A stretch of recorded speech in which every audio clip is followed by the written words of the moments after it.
Halo adik-adik semua yang ada di rumah, selamat pagi. Apa kabar adik-adik? Semoga kabar kita semua dalam keadaan baik. Dan Miss harap kalian masih tetap semangat belajar walaupun dari rumah ya. Materi pembelajaran kita kali ini yaitu tematik kelas 4, tema 3, peduli terhadap makhluk hidup, subtema 2, keberagaman makhluk hidup di lingkunganku, pembelajaran 5. Tahukah kamu adik-adik bahwa hewan yang berbeda mempunyai tempat yang berbeda untuk hidup? Ayo kita cari tahu. Nah, adik-adik, mari kita amati gambar hewan berikut. Ada ayam, bebek, kelinci, dan ikan. Apa yang adik-adik ketahui tentang karakteristik tempat hidup hewan-hewan tersebut? Nah, adik-adik, hewan-hewan ini memiliki karakteristik tempat hidup atau habitat yang berbeda-beda. Nah, coba adik-adik perhatikan tabel berikut ini ya. Nah, ada ayam. Nah, ayam merupakan hewan yang hidup di darat adik-adik. Lalu bebek merupakan hewan yang hidup di darat, namun bebek dapat berenang di perairan. Kemudian kelinci. Kelinci merupakan hewan yang hidup di darat. Lalu ikan.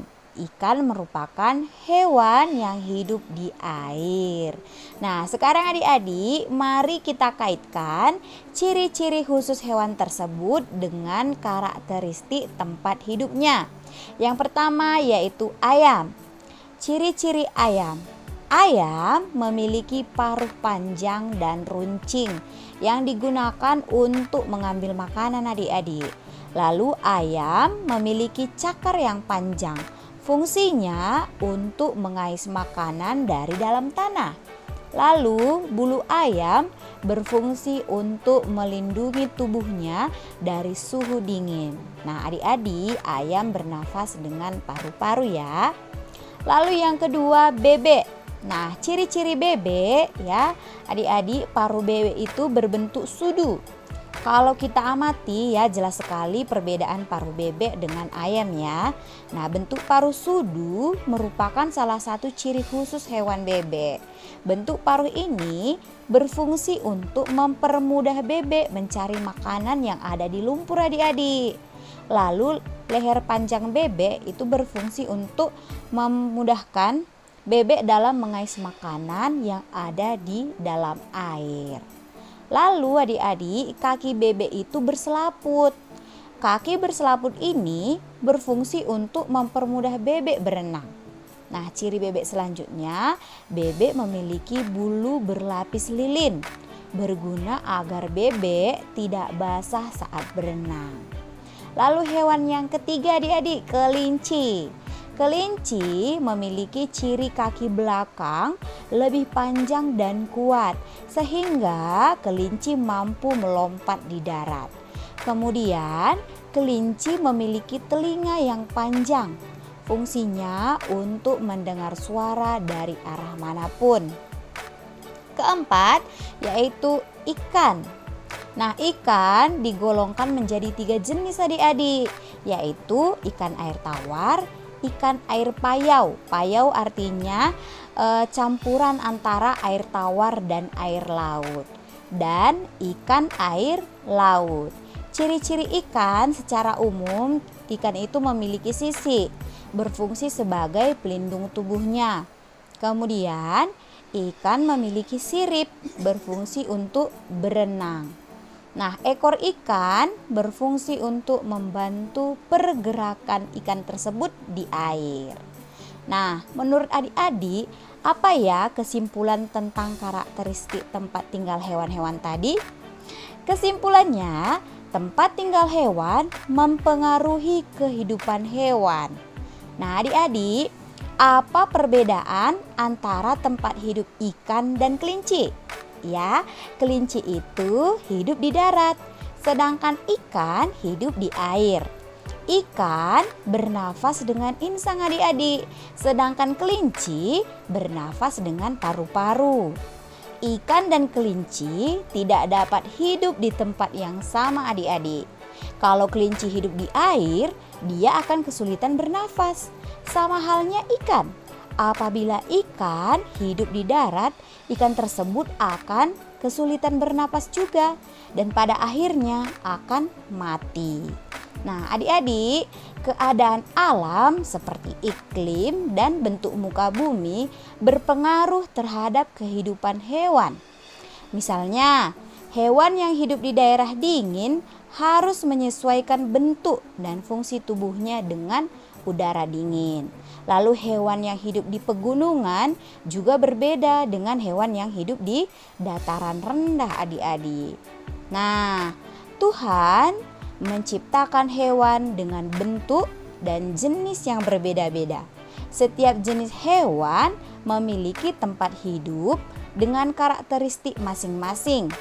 Tempat hidup tergantung kepada ciri-ciri khusus yang dimiliki oleh hewan tersebut.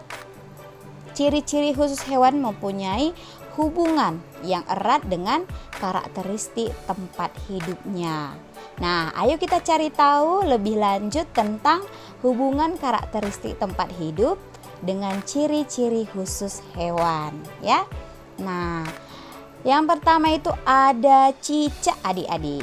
Apakah kamu pernah mengamati cicak yang merayap di dinding rumahmu? Mengapa cicak tersebut bisa merayap di dinding? Bagaimana cicak tersebut menangkap mangsanya?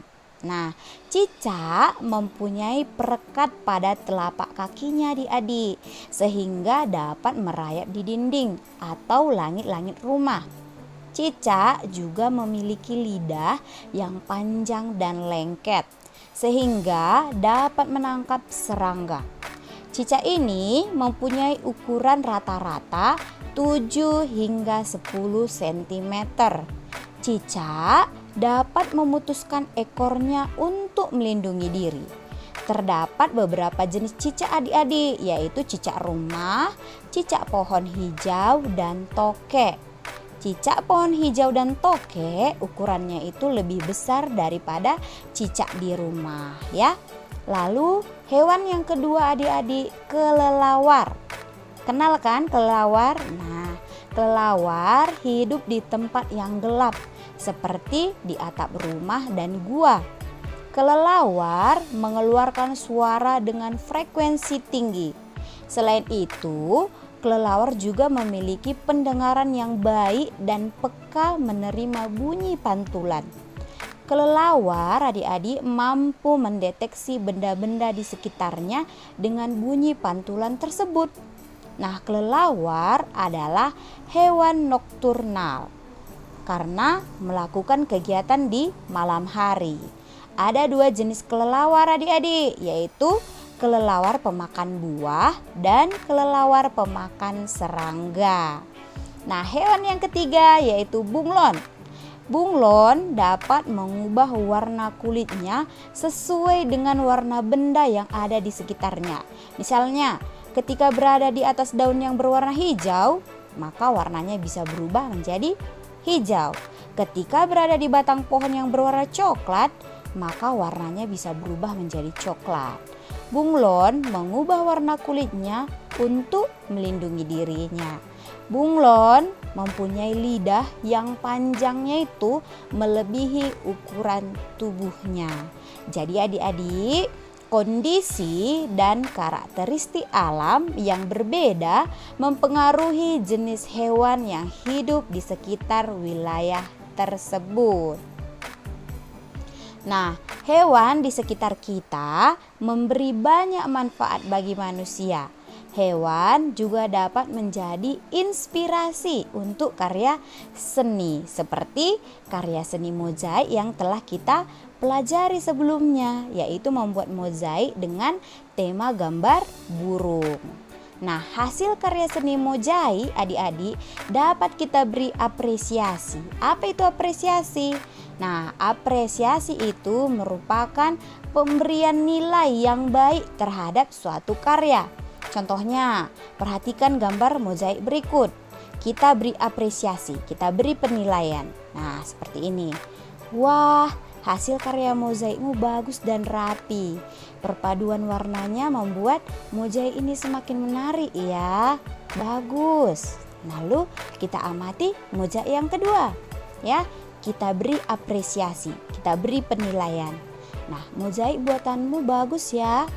Perpaduan warnanya juga bagus.